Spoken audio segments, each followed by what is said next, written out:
오늘 말씀은 역대하 34장 14절로 33절까지의 말씀입니다. 무리가 여호와의 전에 헌금한 돈을 꺼낼 때에 제사장 hil기야가 모세가 전한 여호와의 율법책을 발견하고 hil기야가 서기관 사반에게 말하여 이르되 내가 여호와의 전에서 율법책을 발견하였노라 하고 hil기야가 그 책을 사반에게 주매 사반이 책을 가지고 왕에게 나아가서 복명하여 이르되 왕께서 종들에게 명령하신 것을 종들이 다 준행하였나이다.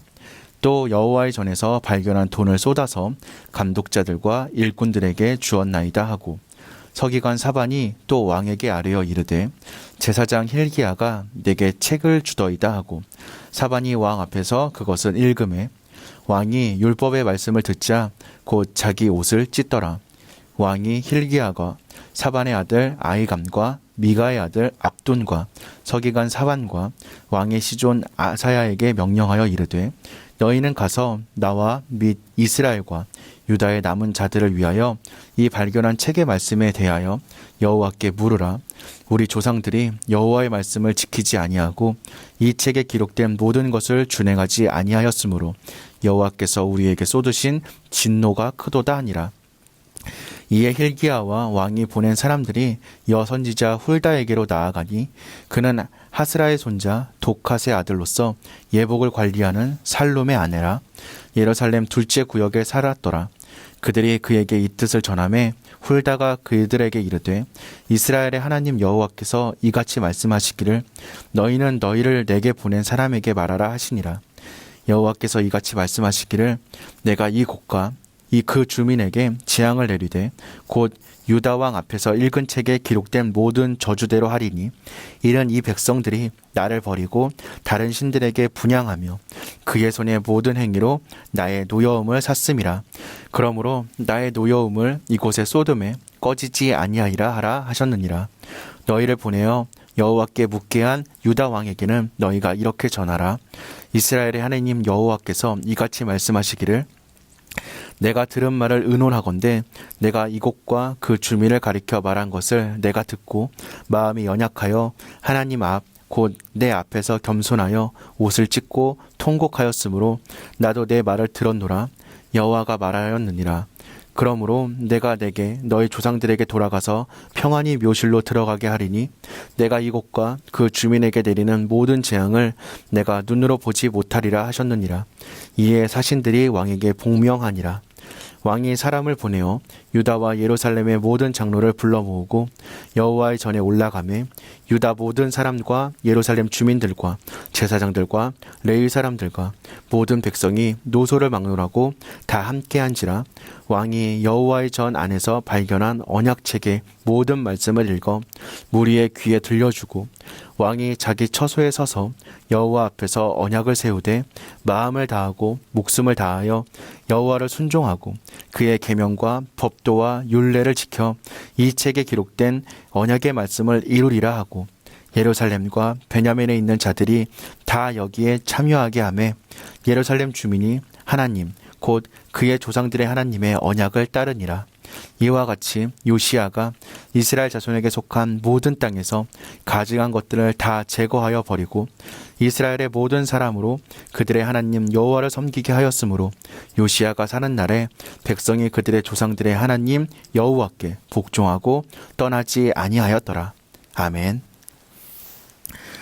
우리는 어제 본문을 통해 종교개혁의 중요한 두 요소 담대한 믿음의 실천과 지난 역사에 대한 연구를 살펴보았습니다.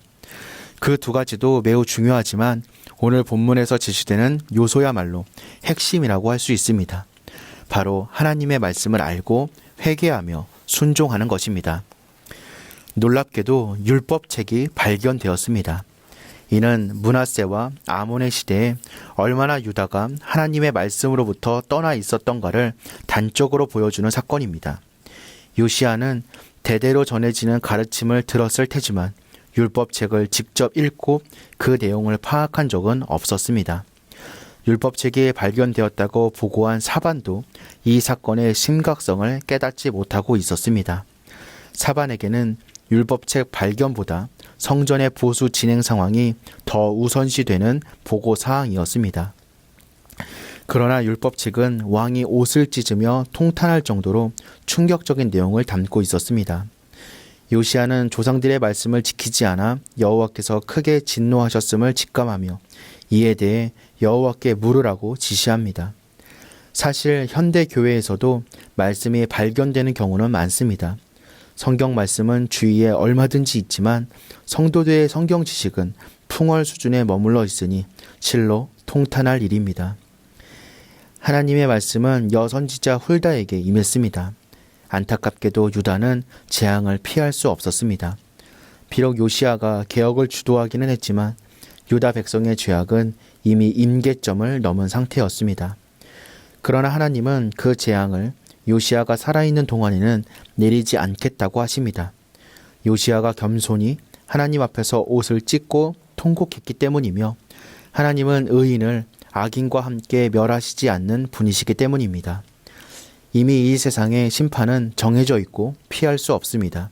그러나 그리스도인은 그 안에서 의인으로 살아가며 한 사람이라도 더 구원하기 위하여 노력해야 합니다.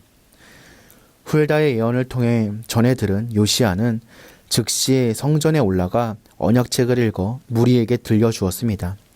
그리고 솔선수범하여 하나님의 법도를 지켜 언약의 말씀을 이루겠다고 선포한 후에 유다에 속한 모든 사람에게 언약을 지키게 하였습니다. 사실 훌다의 말에 의하면 아무리 요시야가 애를 쓴다 하더라도 이미 예언된 재앙은 반드시 내려질 것입니다. 그러나 그는 포기하지 않았습니다. 모든 백성이 회개한다면 혹시 재앙을 유보해 주실지 모른다고 기대했기 때문입니다. 요시야는 늦었다고 자포자기하지 않았습니다. 요시야의 이런 태도는 결국 유다의 영적 대각성을 일으켰고 유월절이 회복되는 결과를 가져오게 되었습니다.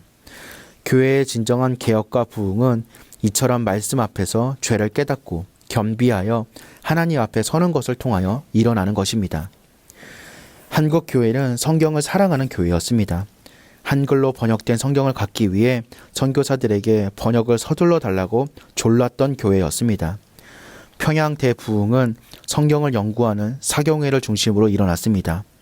그들은 말씀 앞에서 드러나는 자신들의 죄를 보고 가슴을 치고 통회했고 그로 인해 한반도에는 복음의 능력이 물결치기 시작했습니다. 그런데 지금 우리는 얼마나 말씀을 사랑하고 있습니까? 얼마나 아파하며 죄를 회개하고 있습니까? 우리가 모두 말씀 앞에 다시 서기를, 가슴을 치고 회개하며 기도하는 저와 여러분들이 되시기를 주님의 이름으로 기도하겠습니다.